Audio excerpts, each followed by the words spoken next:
ओम नमः सिद्धेभ्यः। ओम नमः सिद्धेभ्यः। ओम नमः सिद्धेभ्यः। भूनावोयमार्तण्डं धर्मामृतपयोधरं योगिकल्पतरुं नौमि देवदेवं वृषध्वजम्।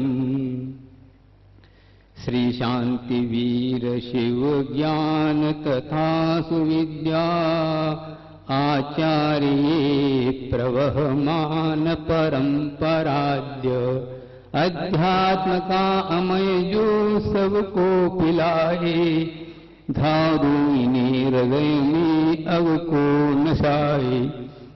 बोलिए ऋषभनाथ भगवान की, चीशो भगवान की, बोलिए आचार्य शांति सागर जी महाराज की, बोलिए आचार्य वीर सागर जी महाराज की, बोलिए आचार्य शिव सागर जी महाराज की, बोलिए आचार्य ज्ञान सागर जी महाराज की, बोलिए आचार्य गुरु श्री विद्यासागर जी महाराज की।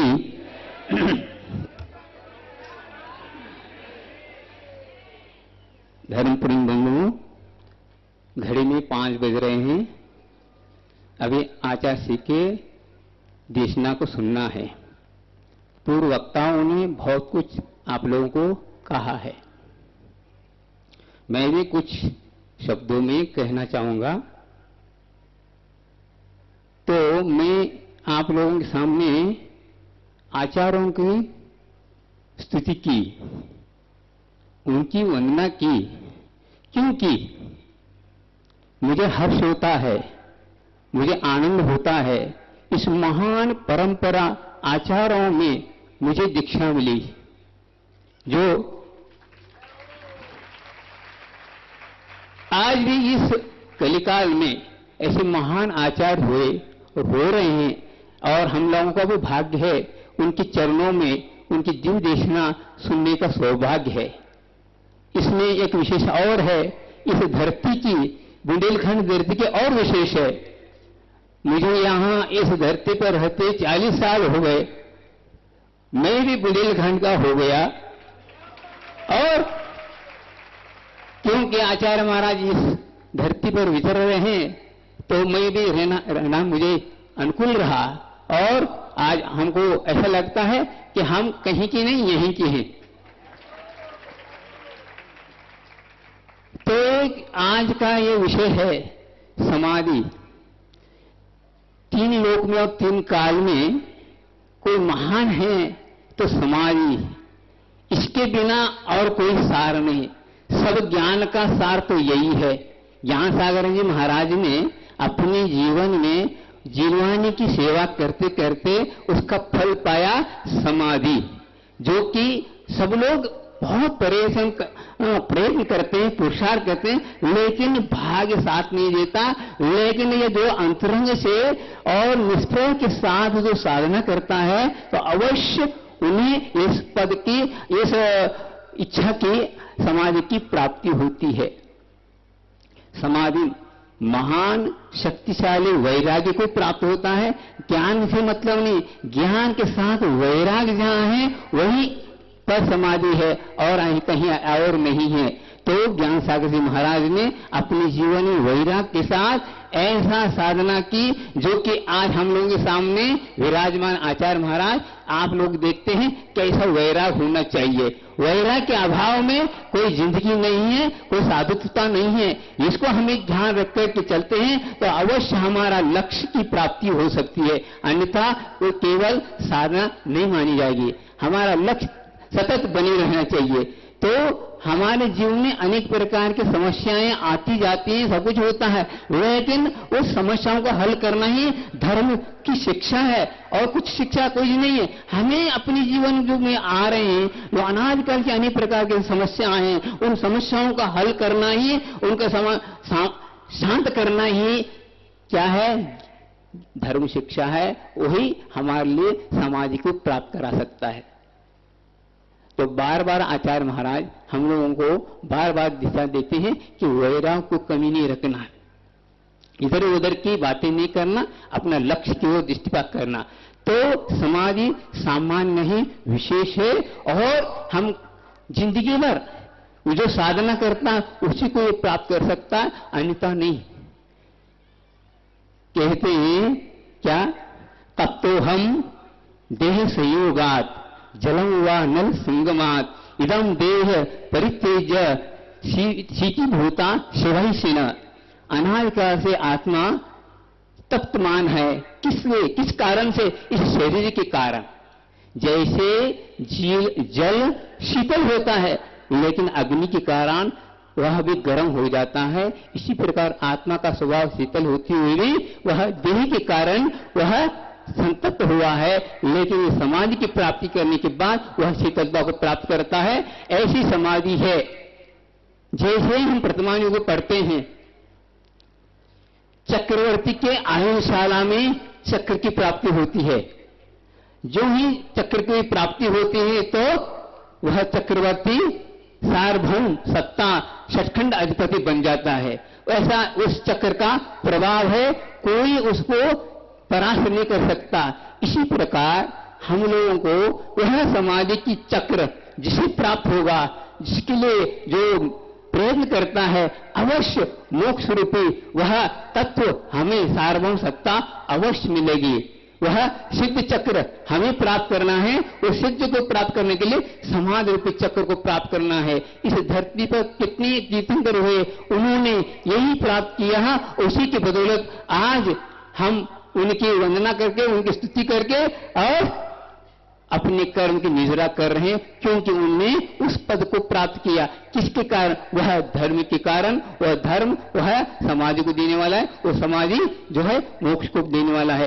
ऐसे इस कलिकाल में भी हीन सैनन के साथ भी वह आत्माएं, भव्यात्माएं ऐसे लीन रहते हैं और ज्ञान का उपयोग करके वह आत्मा को पवित्र पावन बनाते हैं। तो हम लोगों ने अपने जीवन में यह लक्ष्य बनाना चाहिए। हम लोग बहुत पुरुषार्थ किया है, उस पुरुषार्थ का फल यह होना चाहिए और कोई नहीं होना चाहिए। शास्त्र कहता है कि अनादिकाल से यह आया, कई बार मुनि पद को प्राप्त करके भी उस पद को प्राप्त नहीं कर पाया जो समाधि संयम के साथ यह प्राणों का विसर्जन करना, इस शरीर की वो त्याग करना, यही समाधि है। अंत समय तक यह गुणस्थान, छठे और सप्तम गुणस्थान को बनाए रखना, यह समाधि का लक्षण है। हम अपने परिणाम को निर्मल बनाते रहना चाहिए, तभी यह हो सकता है। तो मृत्यु तो सबकी होना ही है। जिसको शरीर प्राप्त हुआ है तो अवश्य मृत्यु है। लेकिन भगवती आराधना ने एक जगह बहुत अच्छा भाव कहा है, कह रहे हैं धीर के साथ भी मृत्यु होती है और अधीर के साथ भी मृत्यु होती है। मृत्यु तो होना है, लेकिन इन दोनों को देखने के बाद हमें क्या करना है? धैर्य के साथ ही हमें मृत्यु को प्राप्त करना है और अधीरता को प्राप्त नहीं करना। पर्याय बुद्धि को खत्म करना है, मोह को खत्म करना, शरीर के प्रति नम्रता, ये क्या है? समाधि का लक्षण है, जो कि आज इस भीषण गर्मी में भी आज से 43 वर्ष पूर्व उस महान आत्मा ने उस वैभव को, उस समाधि को प्राप्त किया। आज उनके नाम को लेकर के, उनके उस प्रसंग को लेकर के हम इस प्रसंग को ध्यान देकर के सुन रहे हैं। क्यों? कि हमें भी प्राप्त करना है।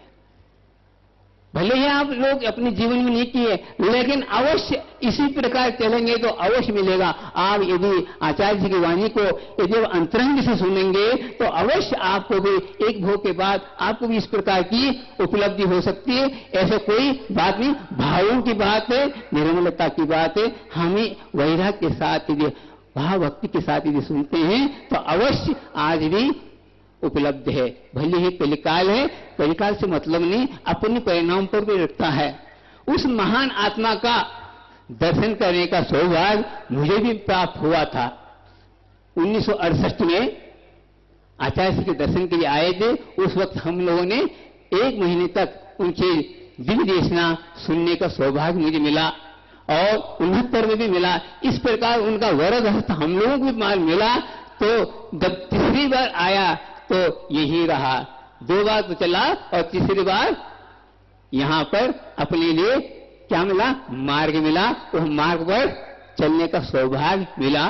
तो हमें ये सोचना है कब कौन से कर्म का उदय आए और किस प्रकार का कर्म का फल हमें दिखे। लेकिन जो ज्ञानी होता है, वैराग्य के साथ जो समझता है, तो अवश्य उसको उसमें रंजाई मन होता। पुण्य और फल जो संसार का फल है, ये तो आएंगे जाएंगे, सब कुछ लगाए, लेकिन उस शरीर की प्रति निर्ममता ही समाज की ओर है। तो हमारे लिए ज्ञान सागर महाराज ने ये हम लोगों को दिखाया नहीं, वो कर गए, हम लोगों ने देखा और उस भावना का फल आज हम लोगों को मिल रहा है। इसलिए समय भी हो गया है, तो हमें आचार्य की देशना सुनना है। तो हम लोगों ने जो आचार्य के सानिध्य में जो रत्न की उपलब्धि हुई है वो प्राप्त करने और साधना कर रहे हैं। और इस साधना का फल यही चाहिए कि जो ज्ञान सागर महाराज ने, बड़े बड़े आचार्यों ने, जो तीर्थंकरों ने जो उपलब्धि किया है, वही भाव लेकर के हम अपनी जीवन में साधना कर रहे हैं और उस साधना का फल यही मिले और कुछ नहीं मिले। क्योंकि हम अभी 1 डेढ़ महीने से उत्तर पुराण पढ़ रहे हैं।